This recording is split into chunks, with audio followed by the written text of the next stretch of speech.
comfort and entertainment on the water. First thing I want to let you know about here in Halifax, we have one of the longest urban boardwalks in the world that's just over 4 kilometers. And it is 1.6 kilometers to a mile. All right. And that's from Pier 21 up this way, all the way back to our casino. I will point those areas out to you. It's not a straight line, but it's in and out of all the piers. That gives you that distance. So it is quite a hike. A lot of locals will use it as a morning workout. They go up one way and come back. They're 8 kilometers in. Nice little workout. All kinds of areas to kick back and relax on the boardwalk. We have 5 hammocks right up here on the right. Take a little afternoon break if you want. Very popular. Once we go around the island and head down the harbor, it will get a lot warmer for us because that breeze you feel will be on our back. And that cool breeze, we call that free air conditioning. You all right there, big guy? You need a blanket or anything? Yeah. Okay, man.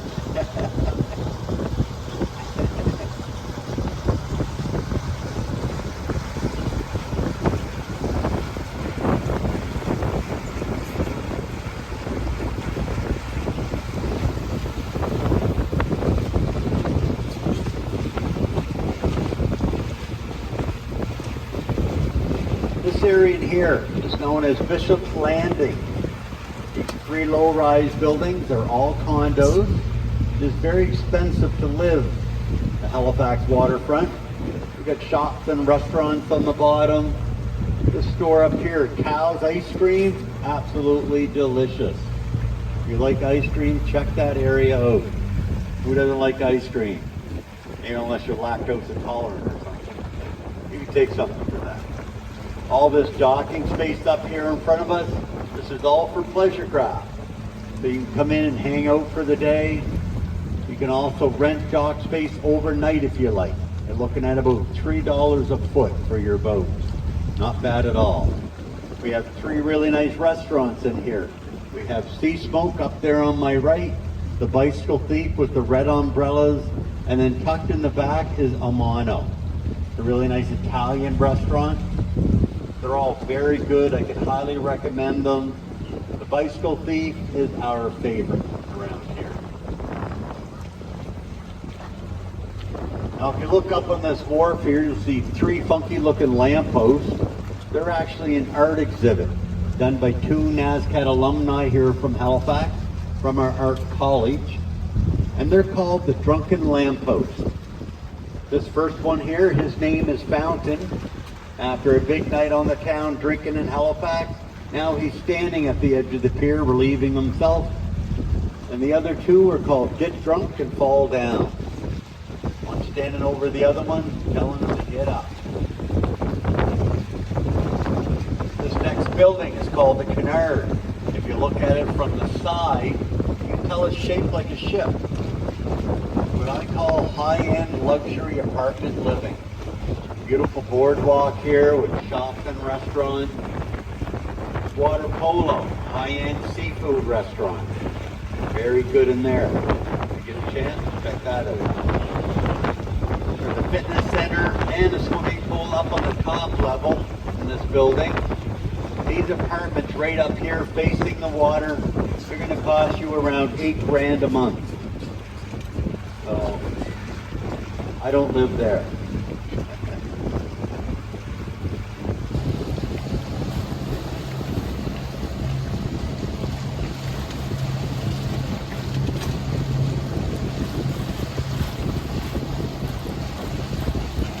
It's actually a pretty calm day today.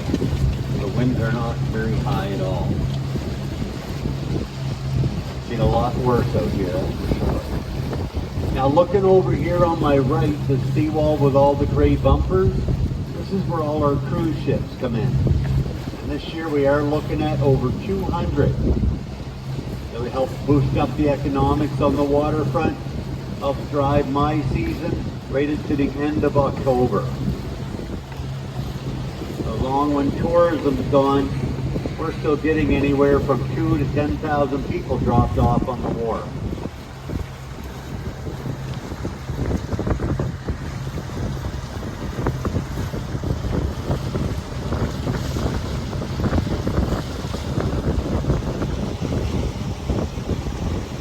If you look halfway down the building, there's a sign on the building that says Pier 21. So we have an immigration museum in there.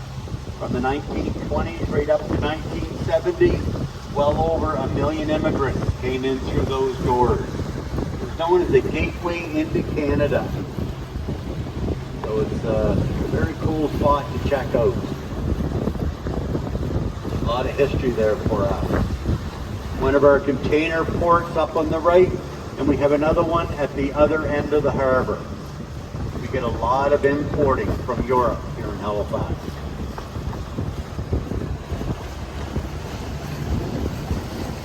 I got some old British history coming up for you here.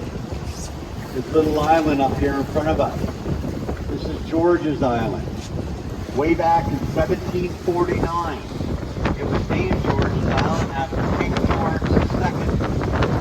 It was used as a prison, 1755 to 1763. And in 1792, they built a fort on the island, and they named that fort Fort Charlotte.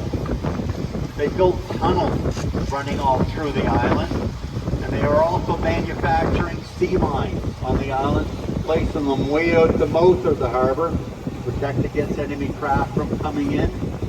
They also had anti-subnets going from the island to both sides of the shore. And that was right up to World War II.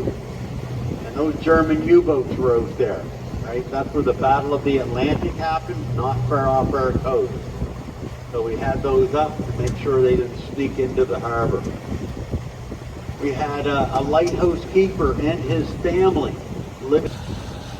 Now George's Island was opened up to the public in 2020.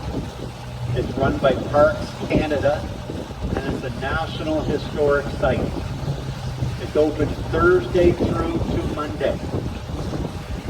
1.5 kilometers wide and 5 kilometers long.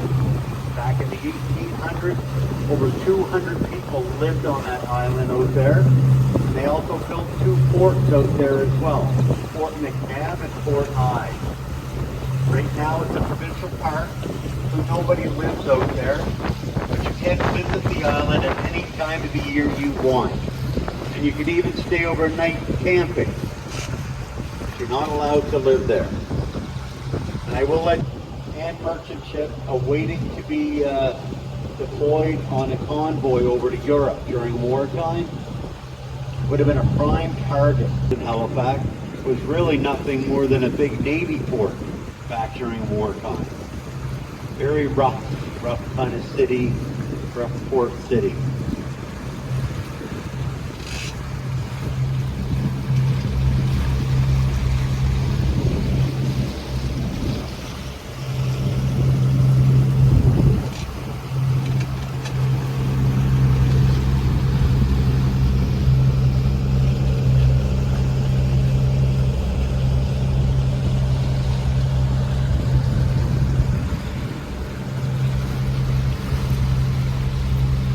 Of Dartmouth, and we have a ferry service that leaves 2 points of Dartmouth over to 1 point on the Halifax waterfront.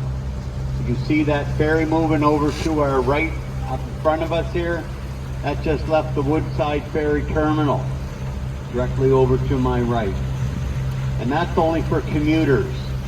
That runs Monday to Friday, not on the weekend. A lot of people will ferry across. They save time and money versus driving all the way to the bridge and then parking in Halifax. A lot of people live out this way. We have the oldest saltwater ferry service in North America here in Halifax. That big black boat there, that's called the Tall Ship Silva, and that does big party events here in Halifax, big group events, weddings, wedding receptions, corporate events, or just big parties. I may or may not have been on that boat a few times over the years. All back. You see that grassy area at the top? Well, that's the top of Citadel Hill. There's an old British fort up there. To trip up there and check out that old fort. You're allowed to go through all the old buildings and different shop areas they have. Very interesting up there. It's got a big moat that goes all the way around it as well.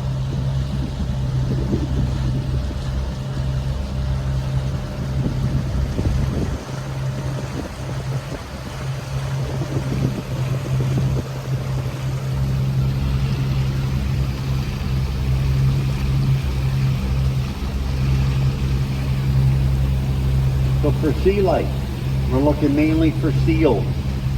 They do pop their heads up from time to time, and they come in feeding on the mackerel.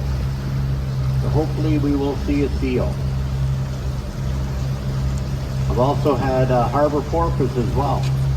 Seen those, like small dolphins.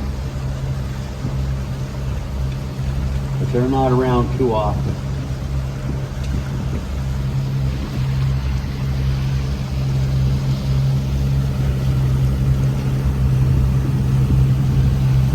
We really do have a beautiful city line in Halifax.